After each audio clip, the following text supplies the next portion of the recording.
Bonjour, bonjour tout le monde et bienvenue à votre émission À l'affût. Cette semaine, une émission fort chargée parce que je vous amène pêcher le requin d'eau douce, soit le masquinongé, dans la région de Portneuf, où je tente de leurrer ce prédateur avec différentes techniques de pêche, poissons nageurs et tout, voir si on va avoir du succès avec ce poisson capricieux. Un peu plus tard, dans la thématique pêche, Vincent Cloutier viendra nous rejoindre pour nous montrer un peu comment pêcher, comment confectionner un bas de ligne avec une mouche tube pour aussi essayer de varier nos approches. Mais vous savez, nous, à l'affût, on sort souvent des sentiers battus, alors pourquoi pas tenter ici une recette de cuisine?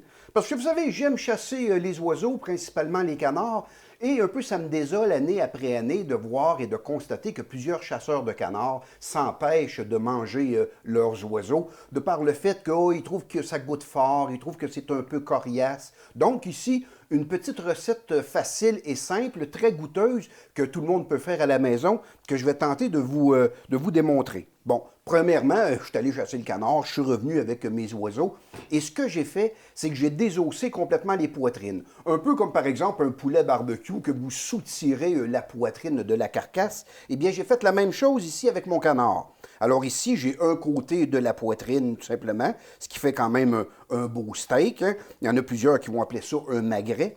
Et avec un couteau, dans le sens contraire un peu des fibres du muscle, je tranche ici de fines lanières. Le but ici de trancher ces fines lanières-là, c'est de les empaler sur un petit bâton de brochette pour faire en sorte que je vais servir des mini-brochettes à mes invités, des mini-brochettes de canard, et ça va être tellement délicieux qu'ils ne s'apercevront même pas que c'est du canard sauvage qui, habituellement, vont lever le nez sur cette venaison. Alors, une fois tranché, je prends des bâtons de brochettes tout à fait conventionnels. Et évidemment, j'ai confectionné une petite marinade pour lui imprégner un petit goût un peu sucré-salé, un peu à la saveur teriyaki. Donc, j'empale évidemment mes brochettes de canard sur mes bâtonnets. Ici, précaution, lorsque vous confectionnez vos brochettes, de retirer tous les restants de plumes, par exemple, ou s'il y avait une grenaille, une bille qui était restée peut-être emprisonnée dans la chair, parce que c'est très dur sur les dents. Il faut prévenir à ce moment-là nos invités. Alors, une fois que mes petites brochettes sont confectionnées, pour qu'elles soient plus attirantes à l'œil, ce que je fais avec un bon ciseau de boucherie, bien, je les coupe en deux. À ce moment-là, ça me fait deux mini-brochettes que j'envoie directement dans ma marinade de teriyaki, que je vous expliquerai dans quelques instants un peu comment bien faire. Donc, mes brochettes déjà marines, vous pouvez les mariner 1 heure, 2 heures ou toute la nuit au réfrigérateur. Et c'est ainsi que j'ai confectionné ces brochettes-là, pas plus tard qu'hier soir, que je vais déposer aussitôt sur mon barbecue ici maison. Parce que j'ai plus de raison maintenant de m'empêcher de cuisiner barbecue, même en plein hiver. Je sors mon petit barbecue électrique et ça me permet de faire revenir mes petites brochettes de canard. Donc ici, en guise d'exemple, vous allez voir. Et je vais servir ça à la fin avec une petite mayonnaise maison. Maintenant, ma teriyaki. Bon, vous pouvez l'acheter déjà toute faite, votre sauce teriyaki. Vous savez, c'est un mélange un peu de sucré-salé. Je vous ai amené, moi, les ingrédients que j'utilise pour la confectionner maison. Alors, la base, c'est qu'ici, dans mon assiette, j'ai un peu de base de bouillon de poulet.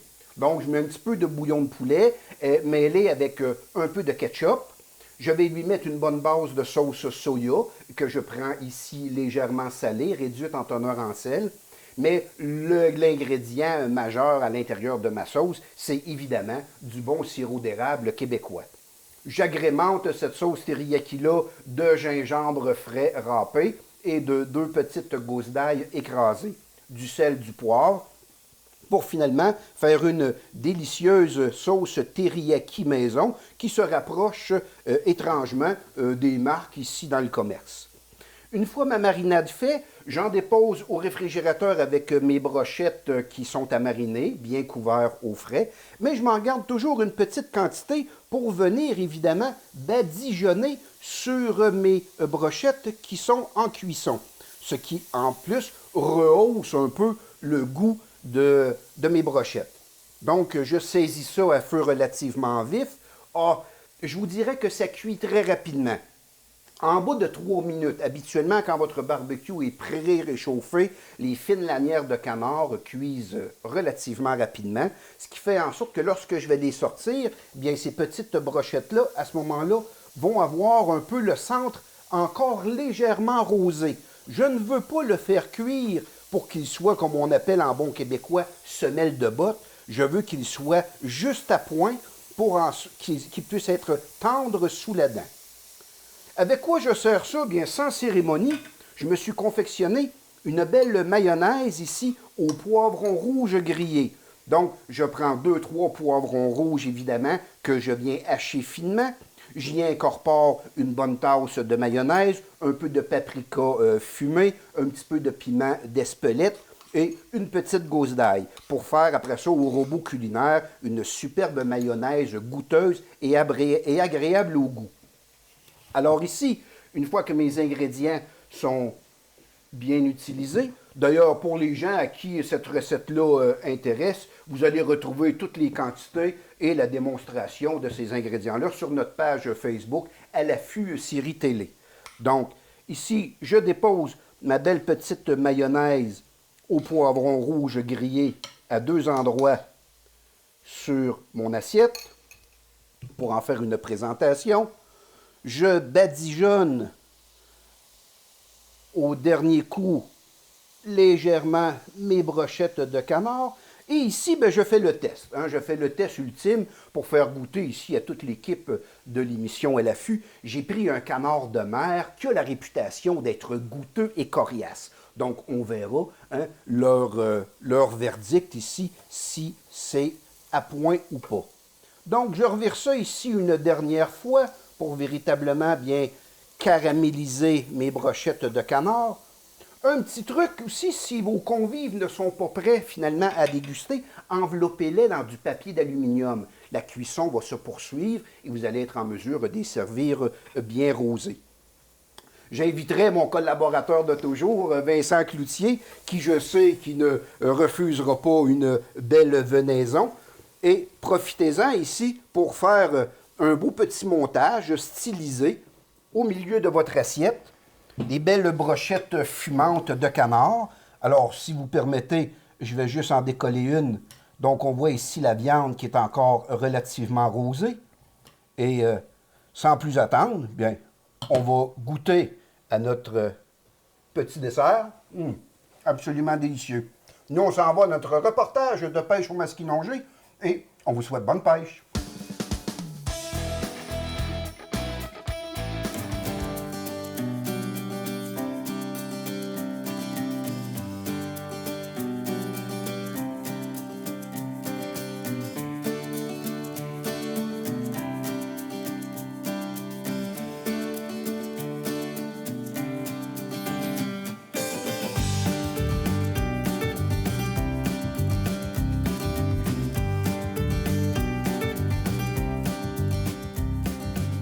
Bon, bien, ça semble pas mal prêt, ça.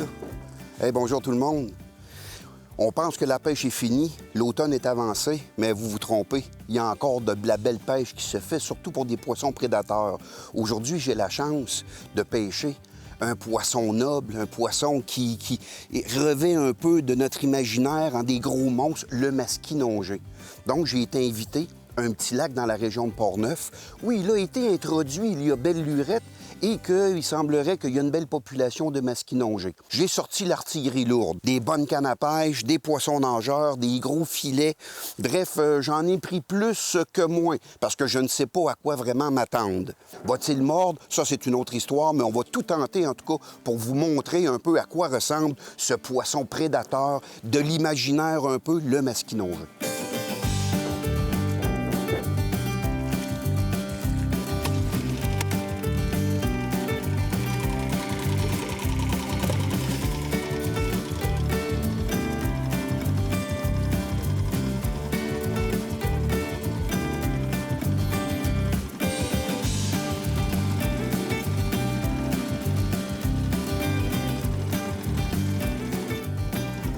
Bon, dans un plan d'eau qu'on connaît peu, qu'on ne sait pas trop où sont les structures, bien, j'ai amené mon petit sonore. Le petit sonore va me permettre d'avoir la profondeur d'eau, la température évidemment, et de localiser certaines structures où les poissons prédateurs peuvent évidemment s'embusquer. Donc, je préconise ici la technique peut-être d'un petit poisson nageur que je vais laisser traîner derrière le bateau. J'ai pris un poisson nageur ici intermédiaire, ce qu'on appelle des suspending. Donc, qui vont aller peut-être à 3-4 pieds de profond, donc relativement en surface. Et je me suis aperçu qu'il y avait des algues, un peu de végétation aquatique. Donc, je vais essayer de longer avec le bateau la végétation au cas où il y aurait justement un poisson prédateur, un masquinongé qui est embusqué puis qui attend le passage d'une proie. Donc ici, mon sonore va être d'une aide très utile aujourd'hui, puis ça va me permettre justement de pas trop me prendre dans la végétation, puis d'être juste à la limite de la végétation et de l'eau libre, en espérant d'avoir justement une attaque foudroyante d'un poisson. Donc ça prend plusieurs heures de pêche finalement pour capturer un masquinongé parce qu'il ne veut pas toujours mordre. Quelquefois, il est comme un peu en dormance. Alors, il faut tenter de le provoquer. C'est pour ça que la vitesse de traîne, par contre, peut être modifiée. On pêche souvent à 2,5, 2,7 km/h lorsqu'on pêche de la truite. Mais pour le masquinongé, les experts nous recommandent de dépasser les 3,5, voire même 4 km/h, sinon plus rapidement. Donc, si on passe un leurre rapidement devant sa face, souvent sans qu'il se pose la question est-ce un leurre artificiel ou naturel, il va sortir de sa cachette pour l'attaquer. Et on va changer de leurre aussi assez régulièrement. Peut-être qu'il n'aime pas telle couleur ou telle profondeur. On prétend que les gros individus se tiennent plus profond, tandis que les jeunes individus aiment plus la surface où il y a des petits poissons fourrages. Donc ici, je me maintiens entre 10 et 15 pieds pour voir si jamais un poisson ne pourrait pas être tenté par mon leurre. Mais jusqu'ici, en tout cas, on tente toujours dans notre prospection d'essayer de localiser le poisson pour voir sur quoi il peut bien mordre.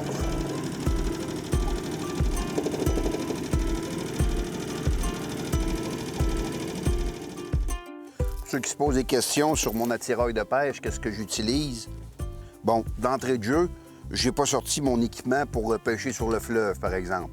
Les adeptes du masquinongé qui fréquentent les grands lacs, comme le lac des Deux-Montagnes, le lac Saint-Louis, près de Montréal, ou le fleuve Saint-Laurent, ont des cannes à pêche vraiment, là, je dirais, solides. Ils sont en mesure de traîner des leurres de près de 30 cm de long. Donc, ils sont là pour le très gros poisson. Donc, j'essaye ici avec un lancer léger et conventionnel. Même ici, j'ai un moulinet lancé lourd parce que j'aime mieux la récupération d'un moulinet lancé lourd. C'est plus positif pour récupérer un poisson vigoureux comme le masquinongé.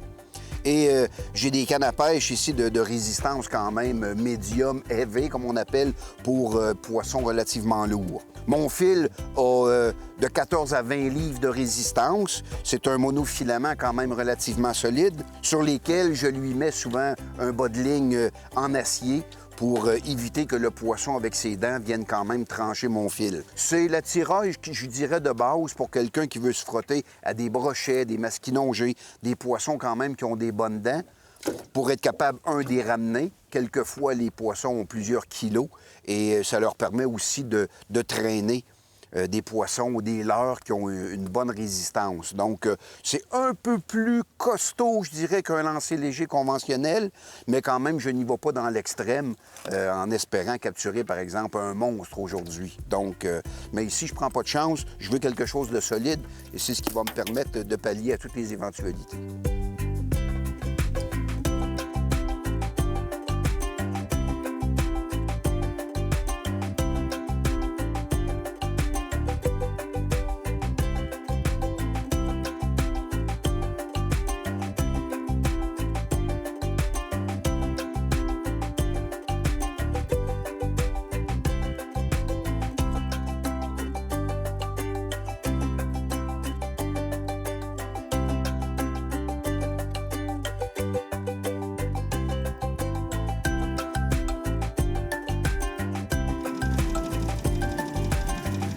Comme si tu avais un bon poisson. Ah! La verdure, ça a comme mordu. Oh. C'est pas vrai que ça. Ah! Fausse alerte. Bon, ben, je suis dans mes derniers milles de ma journée de pêche au masquinongé et j'ai pas de poisson à vous montrer. Bon, les caprices de la météo, bien sûr, la pluie, le vent. Il a fallu serrer la caméra, il a fallu s'arrêter quelques fois. Les poissons ne voulaient pas mordre aujourd'hui, malgré toutes les différentes techniques de pêche que j'ai essayées. Au lancer, à la traîne, différents leurres également, des leurres flottants, des leurres plongeants, bref. Mais, savez-vous, je suis pas trop choqué de ne pas vous montrer de poisson parce que ça vient un peu confirmer comment que le mesquinongé peut être une hantise pour plusieurs pêcheurs. Savez-vous, c'est un poisson un peu mythique, hein, qui fait partie un peu des légendes. Il devient gigantesque, il est sportif, il bondit hors de l'eau lorsqu'on le ferre. Qui n'attraperait pas le plus gros mesquinongé de la saison? C'est un poisson énigmatique. C'est un poisson qu'il y a des journées, comme aujourd'hui, qu'il décide absolument pas de mordre, et il y a d'autres journées qui va sauter carrément dans votre chaloupe à force qu'il est affamé. Une journée bredouille comme aujourd'hui, ben ça fait partie du quotidien d'un pêcheur de mesquinongé. Il faut s'y attendre. Si vous êtes un viandeux ou si votre quota est une importance capitale pour vous, c'est peut-être pas pour vous, mais une journée de plein air à essayer d'attraper un des poissons les plus carnivores et les plus capricieux de notre faune locale, ben je pense que ça vaut le détour. Puis j'espère en tout cas vous avoir donné le goût. Moi, je suis pas de mauvaise humeur parce que j'ai rien attrapé, mais je sais que le mesquinongé, c'est partie remise. Bon, c'est que je vais être encore en train de manger. On a quand même regardé notre reportage sur la pêche au mesquinongé. Poisson capricieux, vous l'avez remarqué. Il y a des journées qui vont mordre en fou, puis il y a d'autres journées qui vont se laisser désirer un peu. On ne sait jamais, c'est pour ça que c'est un poisson qui est captivant. Oui, un requin d'eau douce. Requin d'eau douce. Ah, il y a des statistiques qu'on parlait justement durant le reportage. Les Américains ils disent que c'est le poisson aux 1000 lancers. Oui, Hey. 1000 lancers. Puis moi, j'entends souvent le poisson que ça prend 40 heures de pêche à en prendre un. Il faut être patient quand même. Ouais. Il y en a qui dédient leur vie de pêcheur seulement à attraper du mesquinongé. Hein. On va tosser ça parce qu'on va tous les manger. Oui, arrête ça. Canard délicieux quand même. Très bon, très bon. Les mouches-tubes, Vincent. Oui. J'aimerais que tu me démystifies ça un peu. OK. Les mouches-tubes, c'est différent d'une mouche qu'on prend pour faire du lancer. OK. La raison, c'est que notre mouche est montée quand même avec un trépied. Un gros trépied, oui. Et elle est montée sur un fil. Que c'est vraiment un tube. La mouche coulisse dans un tube. Oui. Ah, ben. C'est sûr que lorsqu'on commence à pêcher avec le tirant d'eau, elle va se coller au placer. trépied. Oui. Elle va se placer au trépied pour pouvoir bien faire, on va dire, sa job. Ouais. OK? On a différentes couleurs. Il y en a des panoplies de couleurs au Québec. C'est surtout monté avec du matériel synthétique. Oui, on utilise un peu de poils de queue de chevreuil tendu, mais beaucoup de synthétique et on va dire, de tincelle, peut-être en anglais, le terme. Oui, il appelle ça du cristal flash du dans cristal le montage flash, de mouche, c'est là, ça. mais c'est vrai que c'est synthétique, mais plein de reflets. Oui. On utilise surtout ça au Québec, on va dire, les salmonidés en eau profonde. OK.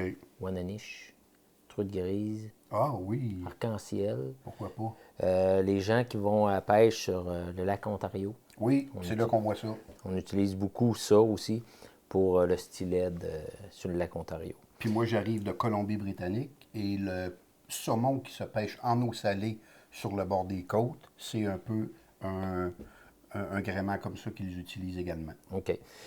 Parfait. Comment qu'on peut l'utiliser? Vu que c'est ultra léger, Ouais, on peut c'est pas Pêcher en profondeur, on veut pêcher en profondeur. Oui, on veut attirer l'attention du poisson avec, on appelle ça un flasheur, comme ça. Il y en a de différentes grosseurs, différentes couleurs. Même si c'est quand même gros, on peut penser que ça va en profondeur, pas plus. Pas plus. Donc, pour pouvoir aller en profondeur, on n'a pas le choix de pêcher avec de la ligne plombée. OK. Ça prend une canne spéciale, un reel spécial pour avoir la ligne plombée. On peut prendre notre lancer léger régulier si on est équipé avec un don de rigueur. OK. Mais un don de rigueur, Ça, c'est ton plomb dans le rigueur Ouais. qui atteint les grandes profondeurs. on est capable d'aller en profondeur. Comme un plomb comme ça pèse 8 livres. Quand même. Pour pouvoir aller en profondeur, on n'a pas le choix d'avoir ça. On parle de 100 pieds de profond? On parle de... On peut descendre jusqu'à 100 pieds, mais ça prend le don de rigueur en conséquence. En conséquence, OK. Il y a d'autres types de façons qu'on a pour aller chercher de la profondeur. On a des... ça s'appelle un deep sea diver. Deep sea diver, oui. Pour aller chercher de la profondeur. Fait que c'est toutes des choses qu'on peut prendre pour aller profond. Notre but de notre flasheur, lui, il va faire un grand cercle. J'imagine que lui doit travailler dans l'eau. Oui, il va faire pratiquement 1 mètre son tour. Pour que notre petite mouche à l'autre bout fasse quand même la même opération. Ouais. Okay. Et le but, c'est qu'elle fasse un tour par seconde. OK. Si on utilise pour la Wananiche, ou quand le poisson est très actif, on peut utiliser 18 à 24 pouces on va dire, de fil. C'est du fluorocarbone pour que ça soit moins visible. Est-ce que ce fil-là est vendu avec la mouche? La plupart du temps, il est déjà monté avec la mouche, comme on voit à peu près 24 pouces. C'est sûr, si on va au saumon ou que le poisson n'est pas beaucoup actif, bien là, il faut rallonger peut-être jusqu'à 48 pouces. Donc, on se refait un autre bas de ligne. Quand le poisson est capricieux un peu. Mais lorsque le poisson mord, j'imagine ça doit être incroyablement du travail. Ramener ça, le poisson après. Qu'est-ce qui est intéressant dans certains modèles de flasheurs, c'est que notre poisson va déclipser. Ah oui. En donnant un bon coup dessus, on va le voir. Oui, il se détache. Il se détache. Donc, notre tirant d'eau, il n'est plus là. Il n'est plus là. C'est important d'avoir un flasheur, qu'on peut lui donner l'angle qu'on veut, parce qu'il y a souvent des petits trous avec un déclencheur. Il y en a sur le marché qui n'en ont pas, mais choisissez-en un avec un déclencheur, ça va être beaucoup plus le fun à ramener notre poisson. Très intéressant, une technique de pêche complètement inédite, qu'on n'a pas l'habitude de voir, mais il faut aller voir les guides de pêche un peu plus perfectionnés pour avoir cet attirage. Au pire, on se prend un guide une journée, on voit comment ça marche, puis après ça, on s'équipe. On équipe notre coffre à pêche. Hey, super intéressant, Vincent.